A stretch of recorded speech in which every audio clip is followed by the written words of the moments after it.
네, 어제 본문에서도 살핀 것처럼 가나안 정복 사업이 상당 부분 실패로 끝났습니다. 약속을 받았음에도 불구하고 하나님으로부터, 그러나 현실에서 실현하지 못하는 일이 일어나게 된 겁니다. 자, 이것의 원인은 불순종 때문이었고 또 믿음의 부족 때문이었습니다.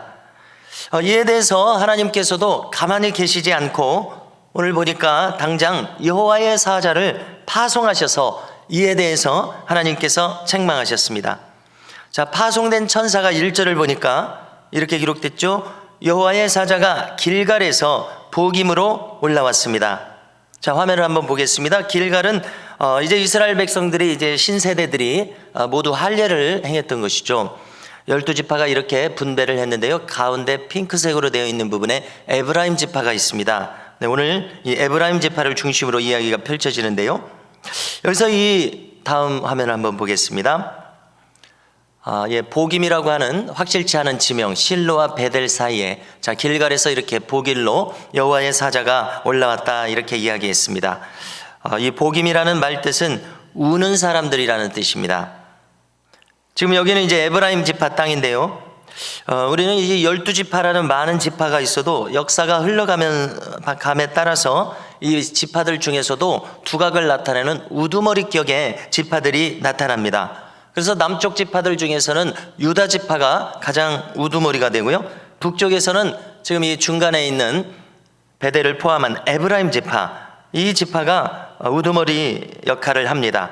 그래서 우리가 선지서들을 보면은 남북 이스라엘을 총칭할 때에 이 대표 지파들을 불러서 에브라임과 유다야 하고 이렇게 부르는 것을 알 수 있습니다. 자, 그 선두 지파들을 부른 것이죠. 그래서 남북 이스라엘 전체를 부르는 겁니다.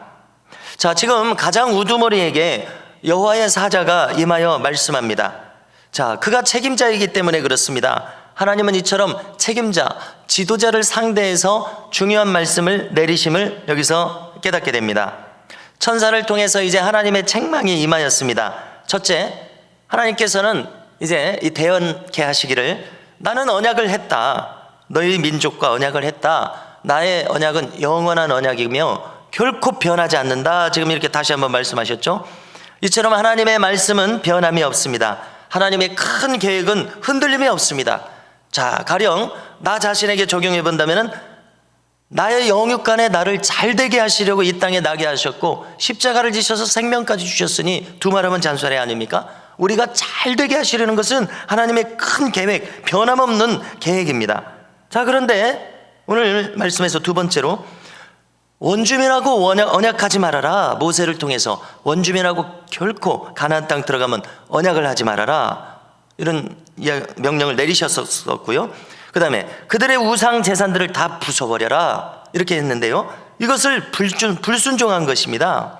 도대체 어찌 된 것이냐? 어째서 명령이 이행되지 않은 것이냐? 어떻습니까? 입이 10개라도 할 말이 없는 상황입니다. 어찌 되었든지 간에 그들은 이 하나님의 명령을 망각해버렸습니다. 이것을 염두에 두지 않았습니다. 가장 우선해서 실행해야 될 그런 명령으로 삼지 않았습니다. 그리고 타협을 했겠죠. 사람을 이제 상대할 때. 세 번째, 그래서 그 결과 어떻게 하신다고 합니까? 나도 그들을 쫓아내지 않겠다, 이렇게 말씀하십니다. 자, 너희들이 안 하는데 내가 할 이유가 없다는 이야기입니다. 성도 여러분, 우리는 이것을 주목해야 할 필요가 있겠습니다. 하나님께서는 우리의 의지에 반해서 우리를 축복하실 수 없음을 깨닫습니다. 내가 하려고 하지 않는데 하나님께서 나의 의지에 앞서서 나를 축복하시지는 않는다는 것을 여기서 깨닫게 됩니다. 그러므로 성도 여러분, 우리의 생각과 의지가 얼마나 중요한지를 다시금 깨닫게 됩니다. 하나님께서는 복을 주시고자 합니다. 그런데 나도 동의를 해야 되고 나도 복을 받는 그 길을 가야 한다는 이야기입니다. 세상에서 말하는 그냥 물질적인 복이 아니라 우리가 영육간의 복된 자의 길을 가기 위해서는 나의 뜻이 그 복된 자의 길을 가기 원하는 이런 의지가 있어야 함을 깨닫습니다. 자, 다시 한번 우리의 의지를 넘어서서 하나님이 알아서 해주시지는 않는다는 것을 깨닫게 된다는 이야기입니다. 자, 그 결과 어떻게 되겠다고 합니까? 그 원주민들이 너희 옆구리에 가시가 되리라, 이렇게 말씀하고요. 또 그 신들이 너희들의 올무가 되리라, 이렇게 이야기합니다. 자, 올무 우리가 많이 들었습니다마는 본래 올무가 어떤 것입니까? 짐승을 사냥할 때에 자, 철사로 동그랗게 이렇게 고리를 메어서 짐승의 발이 거기에 하나 들어갈 만큼 이렇게 만드는 것이 올무 아닙니까? 그래서 동그랗게 이제 덫처럼 올무를 이렇게 만들어 놓으면 짐승들이 어슬렁거리다가 발목이라도 하나 들어갑니다. 그러면 그가 이제 그곳을 떠나고자 할 때에 그 올무에 걸려버립니다. 그러면 그 올무가 쪼여져서 움직이면 움직일수록 그 철사가 살을 파고 들어가는 겁니다.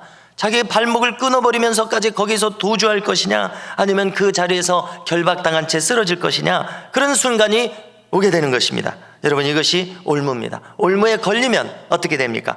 옴짝달싹하지 못하는 것입니다. 자, 이것은 영적인 일을 지금 이야기한 것이죠. 내 마음에 우상을 들여놓으면 그것이 올무가 되어서 내가 아무것도 할 수 없는 자가 되게 만든다는 이런 이야기입니다. 이제 이스라엘의 장차 역사에 이와 같은 일이 무수하게 일어나게 되는 것을 우리는 성경 도처에서 발견하게 됩니다. 성도 여러분, 그들이 이런 판결을 받으니 얼마나 애통합니까? 지금 이 자리에서는 모세로부터 함께 경험한 자들, 여호수아로부터 함께 하나님의 역사를 경험한 자들이 많이 있습니다. 아직은 이 사람들이 이제 하나님으로부터 이런 판결을 받았으니 얼마나 애통하고 뒤늦게 깨닫게 되었겠습니까? 그래서 그들이 이곳에서, 이 복임에서 울부짖게 되었다는 이야기입니다. 목 놓아 울게 되었습니다. 이것은 회한의 울음입니다. 후회의 울음입니다. 깨달음의 눈물입니다. 어떤 사람은 깊이 비로소 회개하게 된 이 눈물이었을 것입니다. 그래서 우는 사람들이라는 뜻의 복임이라 그 지명을 이렇게 붙였다고 여기 기록했습니다. 여기서 그들은 하나님께 제사를 드렸습니다. 자, 이것은 무엇을 의미합니까? 아직은 그들에게 예배 정신이 살아있음을 보여주고 있습니다.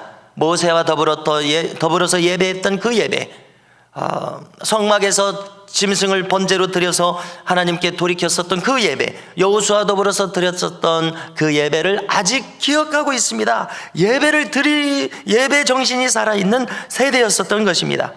그런데 여러분, 놀랍게도요, 이후로 되어지는 이야기들은 암울한 이야기가 펼쳐지고 있습니다.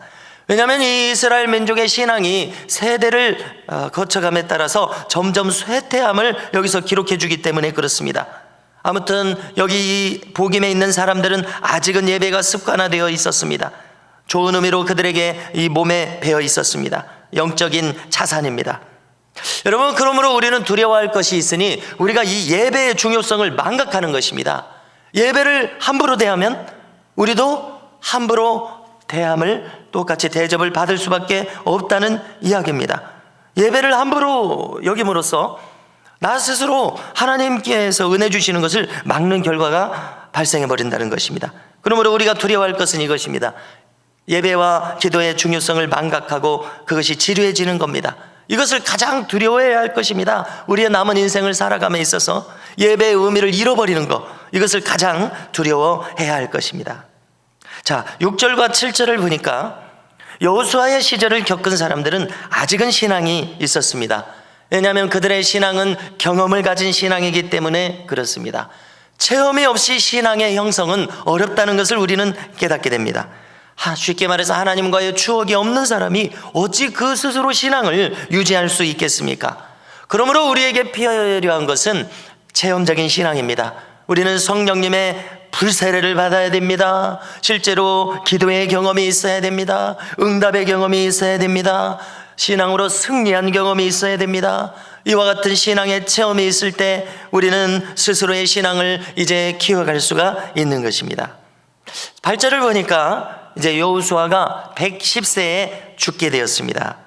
그러자 그를 딥낫 헤레스라고 하는 곳에 장사를 지냅니다. 자, 또 화면을 한번 보여주십시오. 오늘 또 지명을 찾아보니까 에브라임 지파 경내에 딥낫 세라 이렇게 되어 있는데요, 딥낫 헤레스라고 하면 잘 찾아지지 않고 더욱 익숙한 지명은 딥낫 세라인 모양입니다. 저 정도 위치에 있습니다.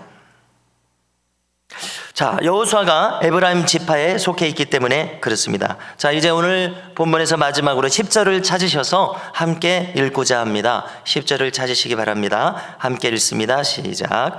그 세대의 사람도 다 그 조상들에게로 돌아갔고 그 후에 일어난 다른 세대는 여호와를 알지 못하며 여호와께서 이스라엘을 위하여 행하신 일도 알지 못하였더라. 아멘. 참으로 안타까운 대목입니다.